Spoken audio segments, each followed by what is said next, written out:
오늘은 에베소서 4장의 말씀과 시편 92편의 말씀을 갖고 나이 듦 모두에게 허락된 성화의 길, 나이 듦 모두에게 허락된 성화의 길, 이런 제목으로 함께 하나님 말씀을 나누도록 하겠습니다. 오늘 한 가지 질문으로 이 예배를 시작했으면 좋겠는데요. 여러분은 나이를 먹는 것에 대해서 어떻게 생각하십니까? 나이를, 우린 다 다른 연령대를 갖고 있는데 여러분은 나이를 먹는 것이 좋으신가요? 아니면 싫으십니까? 아니면 또는 나이를 빨리 먹고 싶으신가요? 저마다 생각이 다를 수는 있을 것입니다. 아직 어린 우리 자녀들은 나이를 빨리 먹고 싶을 것이고, 또 청년들은, 또 장년들은 좀 다른 생각이 있을 수 있겠죠. 그런데 사실 성경에서는 나이를 먹는 것에 대해서 매우 긍정적으로 보고 있습니다. 노인이 가지고 있는 고귀한 가치가 있기 때문이에요. 신명기에 기록된 모세의 긴 설교에서 그는 이스라엘에게 이렇게 권면을 합니다. 앞에 나오는 PPT 내용처럼 신명기 32장 7절의 말씀입니다. 아득한 옛날을 회상해 보아라. 선조 대대로 지나온 세월을 더듬어 보아라. 너희 아비에게 물어 보아라. 그가 가르쳐 주리라. 노인들에게 물어 보아라. 그들이 일러 주리라. 성경은 노인들에게 물어보라고 합니다. 어른들에게 물어보라고 말합니다. 왜냐하면 그들에게는 신앙 인생의 지혜가 있기 때문입니다. 오늘 설교 제목을 나이 듦 이렇게 기록하기는 했지만 그 의미는 어른됨을 뜻합니다. 한 가정과 또 한 교회가 제대로 유지되기 위해서 가장 필요한 것은 그곳에 어른이 있어야 한다는 사실입니다. 그런데 현대는 젊음만을 이상화합니다. 교회에서도 갈렙의 예를 들면서 나이를 먹어서까지 열정을 불태우는 신앙이 좋은 신앙이라고 말하는 듯합니다. 그래서일까요? 교회에서도 어른을 찾아보기가 어렵습니다. 융이라고 하는 사람을 많이 들어보셨을 텐데, 칼 융은 노인이 젊은이처럼 행동하고 일에서 젊은이를 능가하는 열성과 성과를 보여야 한다고 믿는다면 그 사람과 그 사회는 문화적인 도착을 맞이하게 되었다고 그렇게 이야기를 합니다. 도착이라고 하는 것은 한자로 넘어질 도의 어긋날 착입니다. 그래서 도착 이렇게 말하고 있는데 잘못되고 어그러진 집착이라고 이해할 수 있습니다. 젊음을 가장 큰 가치로 여기면서 늙음을 부정적으로 보는 것은 결코 성경적이지 않습니다. 이는 성경이 갖고 있는 아름다운 신앙의 유산을 가벼이 여기는 것이에요. 모든 인간은 날마다 나이를 먹어갑니다. 우리도 지난주보다 한 주 더 나이를 먹었죠. 그래서 아기에서 어린이로, 또한 어린이에서 청소년과 또 청년으로, 그리고 중년과 장년, 그리고 노년으로의 삶을 우리 모두는 살아갑니다. 그래서 이제는 고인이 되어 주님의 품에 안겨 있는 이어령 교수의 말처럼 우리 모두가 기억해야 하는 것은 젊은이는 늙고 늙은이는 죽는다는 것입니다. 이를 알고 우리 모두는 성장하고 성숙하면서 결국 어른이 되어 가는 것입니다. 그러나 세월이 지난다고 하여서, 나이를 그저 먹는다고 하여서 저절로 어른이 되는 것은 결코 아닙니다. 나이가 많다고 자동적으로 어른이 되지는 않습니다. 말하자면 어른이 되는 기술, 훌륭하게 나이를 먹는 그 길이 따로 있다는 것이고 그 길을 우리 모두가 걸어가야 한다는 것이에요. 세월의 신비를 알아가고 또한 연습도 많이 해야 결국 어른이 될 수 있습니다. 그리고 그 나이에 맞는 신앙적인 덕목을 갖추어 갈 때 그 과정이 이어져서 결국 어른이 되는 것입니다. 그런 어른이 가정과 교회에는 필요한 것이죠. 그리고 모든 성도들에게는 신앙의 어른이 되어야 할 책임이 있습니다. 그리고 모든 그리스도인들에게는 신앙의 어른이 될 기회가 동일하게 주어져 있습니다. 그리고 바로 이 어른이 되어감을 통해 우리는 결국 거룩한 변화, 성화를 이루게 되는 것이에요. 여러분은 지금 어른이 되어 가십니까? 아니면 여전히 젊음을 붙잡고 젊은 그리스도인이 되기를 바라고 계시나요? 성경은 우리 모두에게 어른이 되라고 말하고 있습니다. 신앙의 어른이 되어서 교회를 지키고 가정을 지키며 나라의 또한 이 세상의 빛과 소금과 같은 어른이 되라고 우리 모두를 부르고 있는 것이에요. 우리가 살아가고 있는 한국 교회에 여러분이 생각하기에 신앙의 어른이라고 했을 때 떠오르는 분이 누구 계신가요? 나이 많은 그런 사람이 아니라 신앙의 어른. 그가 말하면 하나님과 좀 더 가까이 갈 수 있고 그의 삶을 뒤쫓으면 조금이라도 더 성도다워질 수 있는 그런 신앙의 어른이 떠오르십니까? 또 반대로 내가 혹시 그런 어른은 되어가고 있으십니까? 오늘은 이런 질문과 또 성경의 가르침을 따라 어른 또 나이듦 이 놀라운 신비 가운데 우리가 어떻게 신앙의 어른이 되어야 하는지 세 가지 정도로 나누어서 함께 알아보려고 합니다. 첫 번째로 우리 모두가 기억해야 하는 것은 어른이란 자신의 시간을 아는 사람입니다. 아이를 키우다 보면 또 천진난만하게 노는 아이들을 보면 아는 것이 있는데 아이들은 시간을 볼 줄 모른다는 것이에요. 그러나 어른들은 시간을 확인하며 인생을 살아갑니다.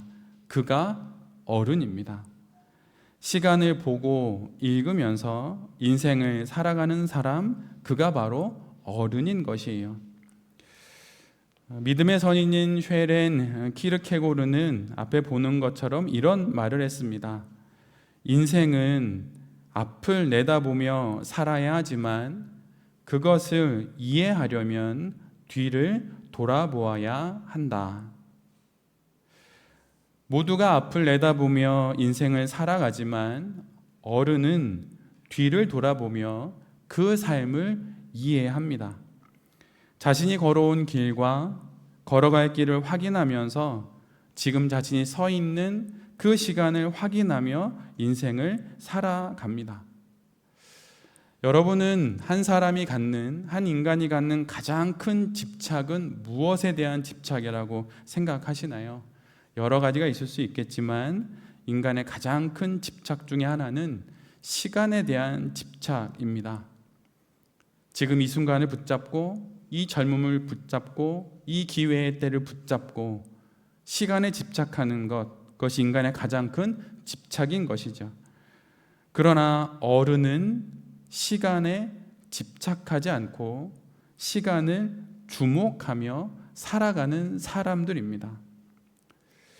과거에 붙들려 현재의 삶이 아수라장이 되고 미래에 볼모 잡혀서 옴짝달싹하지 못하는 현재를 사는 분들을 만날 때가 있습니다.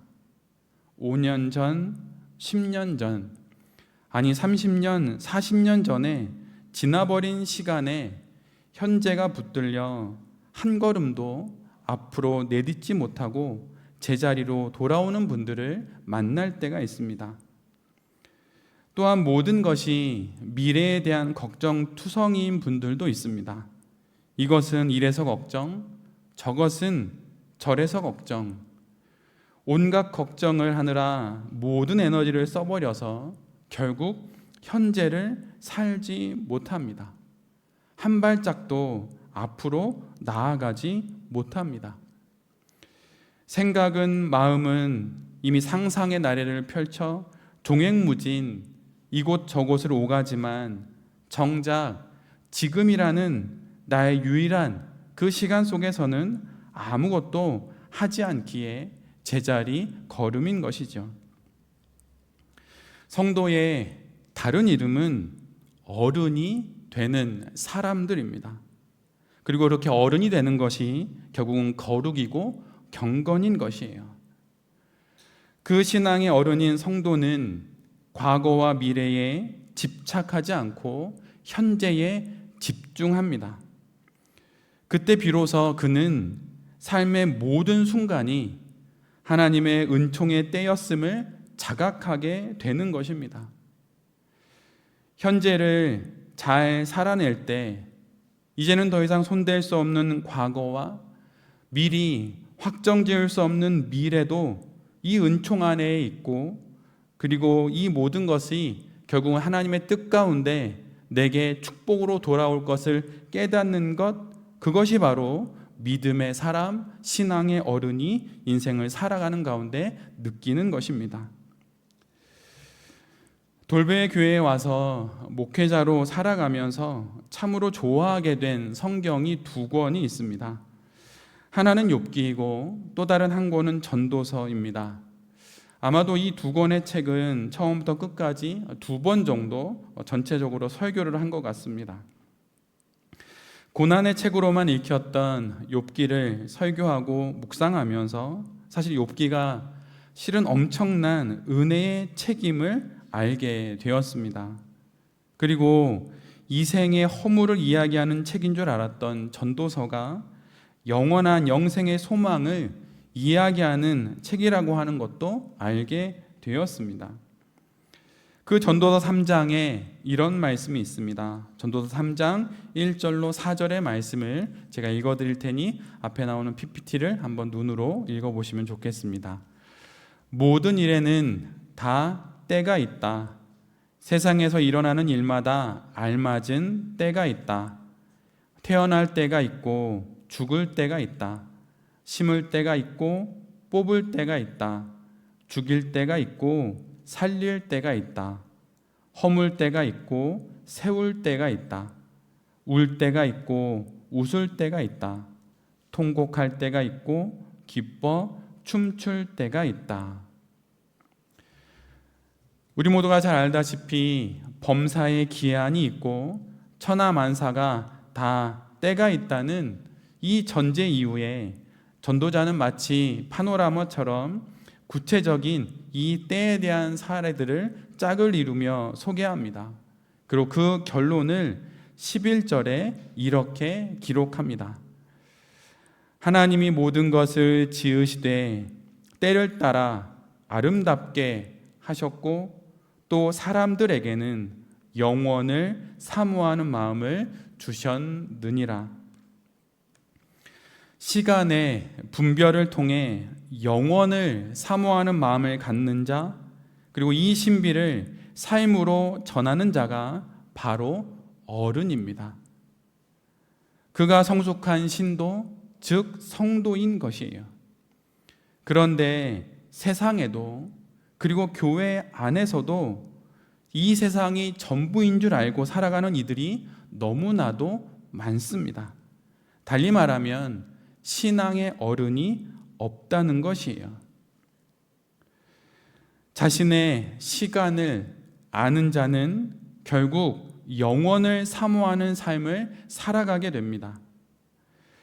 어른이 되었음에도 여전히 시간에 쫓기며 영원은 보지도 못하고 그렇게 살아간다면 잠시 멈추어야 합니다. 그리고 실은 여기 있는 우리 모두는 이제 어른이 되어야 할 때를 맞이하기도 했습니다. 그렇게 이 세상의 시간들 속에서 어른이 되어야 하는 때임을 기억하고 영원을 사모하며 살아갈 때 비로소 우리 모두는 모든 교회가 그렇게 애타도록 찾는 신앙의 어른이 되어서 그 교회를 잘 지켜낼 수 있는 것입니다. 우리가 익히 잘 알고 있듯이 시간을 나타내는 헬라어는 두 개입니다. 앞에 보시는 것처럼 크로노스와 카이로스이죠. 크로노스는 지금도 우리의 스마트폰 바탕화면에 깜빡이는 그 물리적인 시간이고, 카이로스는 의미가 담긴 질적인 시간을 의미합니다. 그래서 크로노스는 모든 이들에게 동일하게 주어지는 시와 분과 초이지만 카이로스는 다릅니다. 우리가 경험하고 느끼고 깊어지는 시간, 그것이 바로 카이로스입니다. 신앙의 세계에서의 카이로스는 바로 하나님을 만나는 시간을 뜻합니다. 무의미했던 크로노스의 시간 속에서 하나님을 만남으로 카이로스의 시간으로 인생이 변화하는 것, 이를 통해 영원한 그 생명의 시간을 사모하는 것, 바로 그 마음을 갖고 살아가는 이들이 바로 신앙의 어른인 것이에요. 카이로스의 시간을 더 많이 살아내는 자들, 그들이 바로 어른인 것입니다. 카이로스의 시간을 아는 이들에게는 그래서 여러분 지혜가 있고 그들은 은혜를 알고 살아갑니다. 유한한 시간 속에서 영원한 하나님을 만나 카이로스의 시간을 경험한 추억이 그들에게는 있고, 그래서 더 먼 시간을 상상하며 살아가면서 결국 이 땅을 넘어 영원한 시간까지 자신에게 허락되어 있음을 알고 이 땅의 삶을 참으로 여유 있게 서두르지 않고 차분하고도 침착하게 살아갈 수 있게 되는 것입니다. 이런 이들에게는 조바심은 좀처럼 찾아보기 어렵습니다. 재촉을 하거나 안절부절하지 않습니다. 여러분은 여러분에게 허락된 그 시간을 어떻게 마주하고 계십니까? 안절부절, 그렇게 조바심을 갖고 그렇게 시간을 맞이하고 계십니까? 자신의 시간을 알지 못하고 만약 살아간다면 그것은 어린아이와 같은 것입니다. 그리고 이미 지나버린 시간과 아직 오지 않은 미래로 힘드시다면 지금이라도 이 현재에 집중하면서 오늘만큼만, 이 단 하루만큼만 카이로스의 시간을 아는 자로 잘 살아간다면 우리 모두에게 하나님이 그 시간 속에서 놀라운 은총을 허락해 주실 것입니다. 신앙의 어른은 시간을 아는 자입니다. 그래서 그 곁에 있으면 마치 시간이 멈춘 듯 영원을 누리는 사람, 100년이 아니라 1000년, 만년 영원을 사는 그 여유 있는 사람 곁에서 우리가 결국은 하나님을 보게 되는 것입니다. 여기는 우리 모두가 바로 그런 어른이 되어야 하는 것입니다. 서두르지 말고 조바심 내지 말고 재촉하지 말고 차분하게 침착하게 지금의 시간을 잘 살아내는 것이 그게 바로 신앙의 어른입니다. 둘째로 우리가 나이듦, 어른됨, 이것을 생각할 때 우리 모두가 기억해야 하는 것은 어른이란 자신의 공간을 아는 사람들입니다. 어른이 된다는 것은 그의 삶의 초점이 바뀌어 간다는 것이에요. 인생을 바라보고 세상을 바라보는 그 초점이 달라집니다. 육체와 외모, 소유로 향하던 영혼의 시선을 돌려서 자신의 내면과 깊은 영혼, 그리고 존재로 그 영혼의 시선이 향하는 것입니다. 어른이 된다는 것은 깊이를 볼 줄 아는 시선을 갖는 것이에요. 어른에게는 깊이를 볼 줄 아는 그 지혜가 있습니다. 어느 선지자의 말처럼 물 근원을 볼 줄 아는 그 눈이 있는 것이지요. 여전히 눈에 보이는 것들에 마음을 더 많이 두고 그렇게 인생을 살아간다면 이제는 어른의 발걸음을 시작해야 합니다. 젊음만 가치가 있고 건강과 부, 명예와 권력만 가치가 있다고 여기고 있다면 아직 어린 것이에요. 너무 어린 것입니다. 이제는 그곳을 향한 시선을 깊이와 내면으로 돌릴 때가 된 것입니다. 모두 나이를 먹어 어른이 되려 하기보다는 더 긴 시간 동안 젊은이가 되려고만 합니다. 그런데 젊은이는 볼 수 없는 것을 그 시기를 이미 지난 어른은 볼 수 있습니다. 근원을 보고 깊이를 보는 것이지요. 화려한 꽃처럼 그렇게 짙게 물들어 살다가 이제는 물러날 때가 되어서 자신이 그 시기에 있음을 알고 삶의 근원을 바라보며 깊이를 더해가는 이가 바로 어른인 것이에요. 성도는 바로 이 어른으로 모두 부름을 받은 사람들입니다. 젊음으로 우리는 부름을 받지 않았어요. 만약 그렇다고 한다면 젊은이로 살다가 70, 80까지 젊은이로 있다가 천국에 이르도록 그렇게 우리의 모든 인생을 만드셨을 것입니다. 그러나 하나님이 주신 그 모든 인생은 이런 변화를 겪지 않습니다. 하나님이 주신 이 육체의 이 변화를 거룩한 삶으로 받아들이고 그 속에서 거룩한 변화인 성화를 선택하고 살아내는 이들이 바로 신앙의 어른인 것이에요. 우리 모두는 바로 그런 어른이 되어야 합니다. 현생 인류를 가리키는 학명이 있습니다. 우리 모두가 다 많이 들어왔던 학명인데 호모 사피엔스라고 하는 단어입니다. 앞에서 보시는 것처럼 이 단어는 라틴어인 호모, 즉 인간, 사람이라는 뜻과 사피엔스라고 하는 슬기로운, 지혜로운 이 단어가 합쳐져 만들어진 단어입니다. 그래서 현생 인류를 가리켜서 호모 사피엔스라고 부를 때 그 의미는 슬기로운 사람, 지혜가 있는 사람, 지식이 있는 이성적인 존재, 바로 그런 뜻입니다. 그런데 여기서 사피엔스는 그 근원을 찾아가 보면 라틴어 사페레라고 하는 단어로부터 나온 것입니다. 그런데 이 뜻은, 사페레라고 하는 단어의 뜻은 맛을 아는 이런 뜻이에요. 즉 지혜롭다는 것은 맛을 안다는 것입니다. 지혜로운 사람, 슬기로운 사람이란 맛을 아는 사람이란 뜻입니다. 어떤 맛을 아는 것입니까? 자기 내면의 깊은 곳에서 흘러나오는 그 근원의 맛을 아는 사람, 인생의 깊은 맛을 아는 사람, 시편 34편 8절의 말씀처럼 여호와의 선하심을 맛보아 아는 사람이 바로 어른인 것입니다. 이 맛을 아는 사람이 자신의 삶에 만족하며 자기 자신과 조화를 이루며 살아갈 수 있는 것이에요. 바로 이 자가 어른입니다.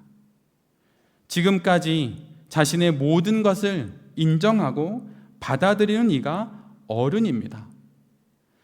지난 세월 손해만 봤다고 너무나 많은 고통을 겪었다고 한탄하는 것이 아니라 내 몸으로 살아낸 내 인생을 그대로 받아들이는 것, 내 몸으로 살아낸 인생의 모든 공간을 그대로 수용하는 것, 남 탓하지 않고 다른 사람 비난하지 않고 그렇게 모든 것을 받아들이며 수납하며 인생을 살아가기로 결정한 사람, 바로 그가 어른인 것입니다. 코리아 디아스포라에 관한 책인 파친코라고 하는 그 책을 쓴 이민진 작가가 있지요. 근데 그 작가가 쓴 파친코의 첫 문장은 앞에 나오는 PPT처럼 이렇게 시작합니다. 역사가 날 망쳐놨지만 상관없다. 이 문장을 읽었을 때 너무나도 놀랐습니다. 역사가 한 사람의 인생을 송두리째 완전히 망쳐놓았는데 그 책의 첫 문장은 이렇게 시작하는 것입니다. 역사가 날 망쳐놓았지만 상관없다. 이 역사의 자리에 그 무엇을 넣어도 됩니다. 그것이 무엇이 되었든 그것이 누가 되었든 상관없습니다. 바로 이처럼 상관없다 말할 수 있는 이가 바로 어른인 것이에요. 우리가 바로 이 길로 부름받은 사람들이고 이 길을 걸어갈 때 우리는 성화를 이루는 것이며 결국 그것을 통해 우리는 신앙의 어른이 되는 것입니다. 사도 바울의 고백처럼 가난이 날 망쳐놨지만 상관없습니다. 그 사건이 날 망쳐놨지만 상관없습니다. 그 고통이 날 망쳐놨지만 상관없습니다. 그 사람이, 그 가정의 환경이 나를 망쳐놨지만 상관없습니다. 이렇게 말하며 자신이 만든 세계와 아직 가야 할 신앙 인생을 여전히 걸어가는 이들이 바로 어른입니다. 우리는 바로 이 어른의 삶으로 부름받은 사람들인 것이에요. 어느 여배우의 말처럼 아프지 않고 아쉽지 않은 인생이 없습니다. 단에서 말씀을 전하는 저도 아픈 인생이 있고 또한 아쉬운 인생이 있습니다. 여러분이 모르는, 제 아내도 모르는, 저의 부모님도 모르는, 오직 저와 하나님만 아는 아픈 인생이 있고 아쉬운 인생이 있습니다. 그러나 믿음이 있기에 상관없습니다. 그 사건이, 그 사연이, 그 사람이 내 인생을 망쳐놨지만 상관없습니다. 이렇게 말할 수 있는 사람이 바로 신앙의 어른인 것이고, 그 어른을 모든 세상과 모든 교회와 모든 가정이 필요로 하는 것입니다.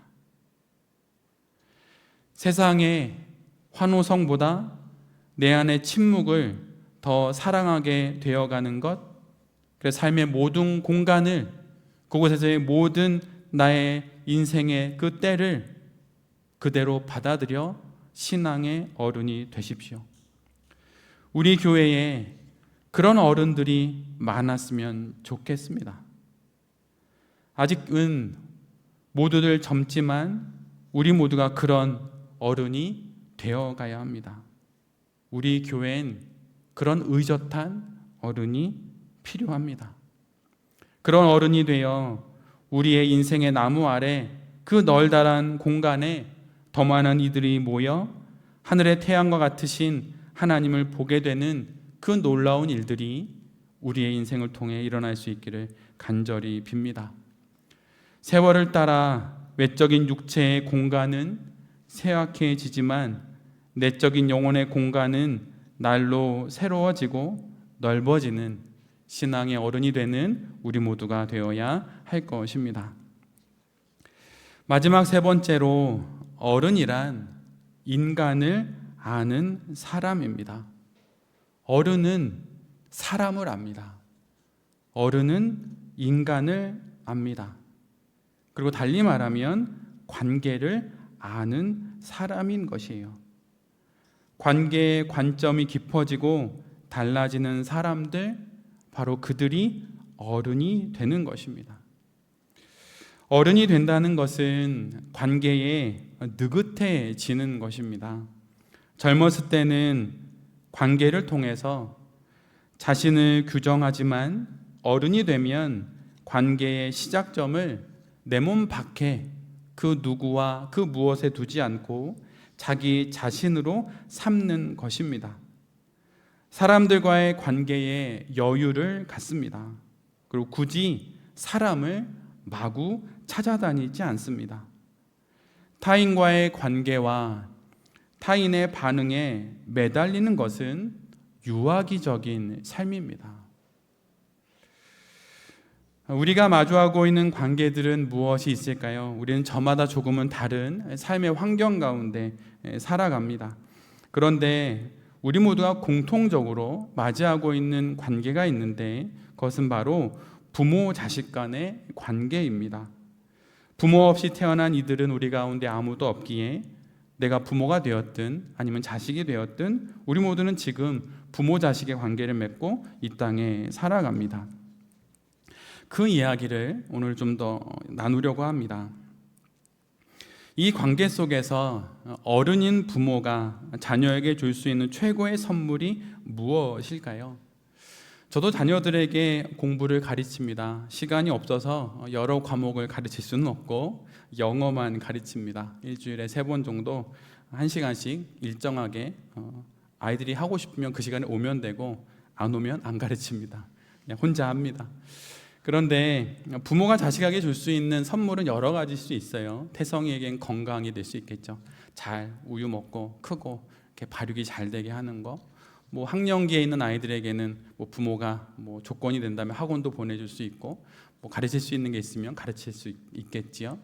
근데 여러분, 부모가 어른이 된 부모가 자녀에게 줄 수 있는 최고의 선물, 정말 유일하게 부모가 줄 수 있는 최고의 선물은 나이 들매 평온한 부모가 되는 것입니다. 신앙의 어른이 되어 있는 부모의 인생을 실시간으로 자녀들은 봅니다. 그 자녀들의 눈에 들어오는 것이 바로 부모의 인생이에요. 바로 그 인생, 그 엄마와 아빠의 그 인생 가운데 나이 들고 인생의 후반부와 또 마지막 시기를 지날 때 그때 평온한 그 삶의 모습을 보여주는 부모가 되는 것, 그래서 참다운 어른의 모습을 보여주는 것, 그것이 바로 어른이 부모가 자녀에게 줄 수 있는 최고의 선물인 것입니다. 어린이는 또 유아는 아직 젊은 청년들은 자기 자신의 삶만 눈에 한가득 들어옵니다. 근데 어른이 되면 자신의 눈에 자신의 삶은 점점 작아지고 내 앞에 있는 자녀의 인생이 더 커 보입니다. 그러면서 그 자녀의 인생에 나의 인생이 어떻게 비춰질지를 보고 나는 힘들지만 그 자녀에게 유익한 삶의 모습을 보여주는 것이죠. 그것이 바로 어른인 것입니다. 그 어른의 모습이 만약 우리 가운데 부모의 위치에 있는 분들이 계시다면 그 모습을 어른으로서 자녀에게 보여주어야 하는 것이에요. 아이들이 뛸 때 부모마저 뛰면 그 집안은 망하는 것입니다. 아내가 뛰면 남편은 차분해야 하는 것이에요. 아이들이 뛰면 부모는 차분해야 되는 것입니다. 불이 나도 차분하게 짐 챙겨라, 나가자, 뭐 이렇게 하는 거죠. 부모가 막 뛰면 그건 어른이 아니에요. 우리가 우리의 인생에서 우리의 나이 들매 과정에서 자녀에게 줄 수 있는 최고의 선물은 바로 이렇게 나이 들매 평온한 부모가 되는 것입니다. 또한 우리 가운데는 저도 마찬가지입니다.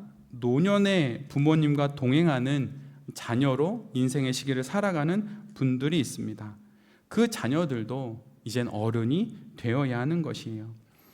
노년의 시간을 살아오고 계신 부모님과 어떻게 동행하는 것이 어른의 모습일까요?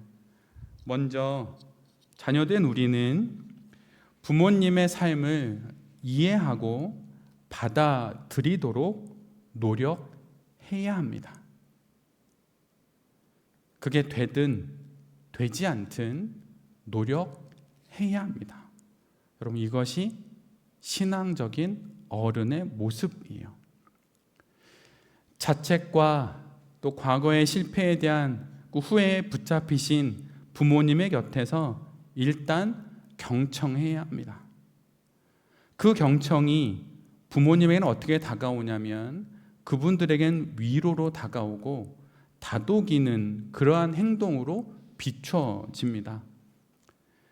가능한 시간만큼만 그렇게 하시고 조금씩 그 시간은 늘려가야 합니다. 사랑 어린 미소와 침묵으로 입을 꾹 닫고 곁에 있음으로 부모님과 동행하는 것입니다. 물론 쉽지 않습니다. 그런데 여러분, 할 수 있습니다. 그런 다음에 부모님이 자기 자신의 삶과 화해하도록 조심스럽게 안내해 드리는 것이에요. 과거를 없었던 일로 할 수는 없습니다. 특별히 우리의 부모님, 저의 세대의 부모님 같은 경우는 거의 드라마 같은 인생을 사셨어요. 영화로도 그렇게 만들 수 없습니다. 눈 떠보니 일제시대였는데 어린이가 되니 해방을 맞았습니다. 청소년이 되니 6.25 전쟁이 일어났고, 전쟁 마치고 청년이 되니 개발도상국이 되어 있어요.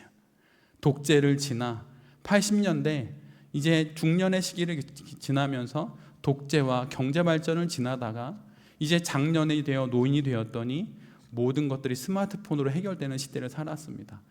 그런 시대만 취사 선택해서 살아가기도 어려운 분들이 우리 부모님의 세대인 것이에요. 그래서 그분들 안에는 분노가 많고 불안이 많습니다. 그 부모님들이 삶과 화해하는 건 그래서 어려운 일이에요. 그러나 화해하도록 조심스럽게 안내해 드리는 것입니다. 있었던 과거를 없었다 할 수 없기에 그렇게 안내해 드리는 것이죠. 그러나 있는 과거를 없다고 할 수는 없지만 과거에 대해서 어떤 자세를 취할 것인가는 결정할 수 있습니다. 이 일을 부모님이 하실 수 있도록, 그래서 당신들의 삶과 화해할 수 있도록 이끌어 드리는 것이 바로 어른된 자녀가 해야 할 일인 것이에요. 잃은 것과 이루지 못한 것에 집착할 수 있지만 자신의 인생의 경험과 자신에게 베풀어진 것에 감사하실 수 있도록 그렇게 동행해 드리는 것입니다. 그런데 우리 모두가 기억해야 할 것이 있어요. 동행은 어른된 자녀인 우리의 몫이지만 결정은 부모님의 몫이라는 것입니다. 부모님의 요구를 다 들어준다고 해서 여러분 부모를 돕는 것이 아닙니다. 여러분 이거를 잘 기억하십시오. 그것이 신앙이 좋은 것도 아닙니다. 부모의 요구를 다 들어준다고 해서 부모님을 돕는 것이 아닙니다.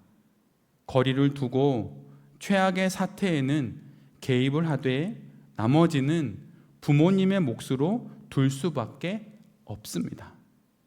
그래서 그분들에게 복음이 예수 그리스도가 필요한 것이에요. 동행은 우리의 목, 결과는 부모님의 목. 이렇게 될 때 부모님도 자녀들의 한계와 자신들의 한계를 이제는 알게 되는 것입니다. 그러면서 자녀들이 채워줄 수 없는 빈 공간을 확인하고 나의 힘으로도 어찌할 수 없는 삶의 그 허무함을 확인하면서 비로소 하나님을 찾게 되는 것입니다. 부모님이 자녀에게 요구하는 모든 것들을 다 들어주는 것이 신앙이 좋은 것이 아닙니다. 여러분 잘 기억하십시오. 그것이 좋은 것이 아니라 세월이 부모님에게 요구하는 것을 받아들이도록 안내하는 것이 여러분 좋은 것이에요. 이것이 지금 연로하신 부모님과 함께 사는 우리 모두가 해야 할 일인 것입니다. 그리고 마지막으로 내 자신과의 관계도 여러분 잘 돌아봐야 합니다. 그것이 어른이에요.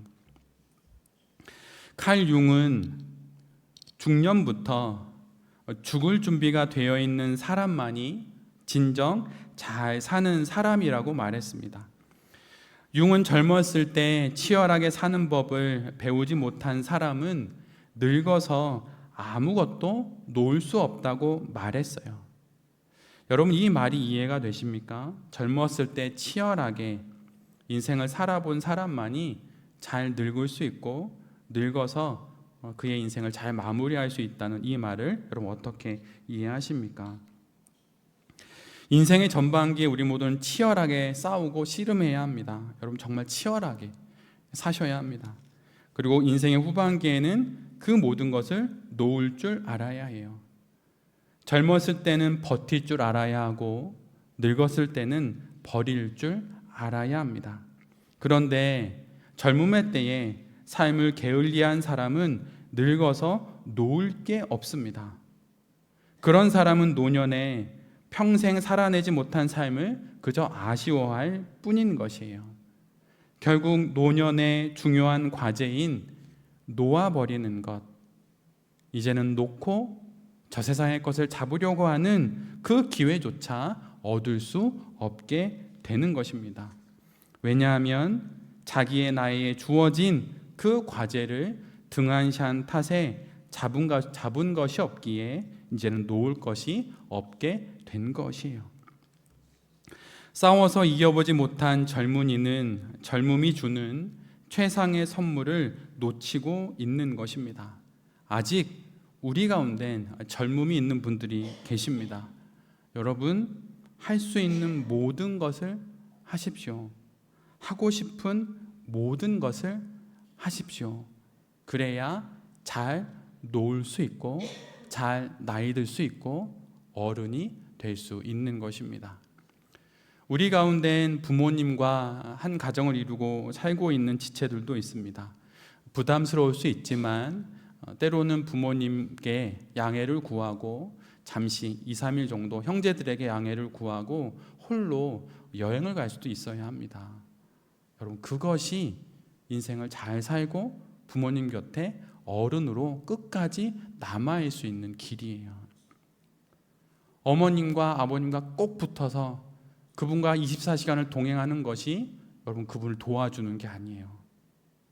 우리가 다리가 부러지면 목발을 짚고 다니다 어느 순간이 되면 목발을 놓고 두 발로 걸어야 하듯 연로하신 그분 곁에 육체의 연약함으로 목발의 역할을 해주지만 결국엔 그분이 영혼의 두 발로 하나님께 나아갈 수 있도록 그렇게 그분을 세워드리는 것이 어른된 자녀의 역할인 것입니다. 그런데 그 역할을 제대로 수행하지 못하고 부모님 곁에 계속 그냥 돕는 모습으로 있다면 여러분, 그건 부모님을 도와드리는 것이 아니에요. 기도하면서 부모님과 거리를 만들고 그 하나님이 임재하실 그 공간을 어머니나 아버지에게 할애해 드리면서 하나님의 일하심을 구할 수 있어야 합니다. 그런 것이 바로 이 땅에서 나이 먹는 그런 어른으로 잘 살아가는 길인 것입니다.